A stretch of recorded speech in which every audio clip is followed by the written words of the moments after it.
Deccan news యాజమాన్యానికి ప్రత్యేకమైన కృతజ్ఞతలు.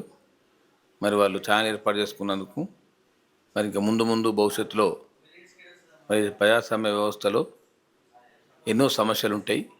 ఆ సమస్యలని వెలుగు తీసి మన సమాజంలో మంచి జరిగే విధంగా మనల్ని కృషి చేయాలని చెప్పి, ఏదైతే మరణమైన సమస్యలు ఉంటాయో పైకి తీసుకొచ్చి మరి సామాజిక చైతన్యం కల్పించాలని చెప్పి మన ఈ న్యూస్ ఛానల్ దినదినాభివృద్ధి చెంది 3 పూల ఆర్కాయాలుగా అభివృద్ధి చెందాలని చెప్పి మన సామాజిక కార్యక్రమాల్లో పాల్గొని మరి సమాజంలో ఉన్నటువంటి బలహీనతలను తెలియపరిచి మరి సమాజం మంచి కోసం ఛానల్ కృషి చేయాలని చెప్పి ఎల్లవేళ మా యొక్క సహకారం ఉంటుందని చెప్పి తెలియజేస్తూ, మా సిద్దిపేట జిల్లాలో ఉన్నటువంటి అన్ని సమస్యలు కూడా, రైతుల సమస్యలు కానీ, నిరుద్యోగ సమస్యలు కానీ, అన్ని సమస్యలు కూడా వెలుగు తీసుకొచ్చి అందరి ఛానల్గా ఈ ఛానల్ దినదినాభివృద్ధి చెందాలని చెప్పి ఆ భగవంతుని మనస్ఫూర్తిగా కోరుకుంటున్నాను.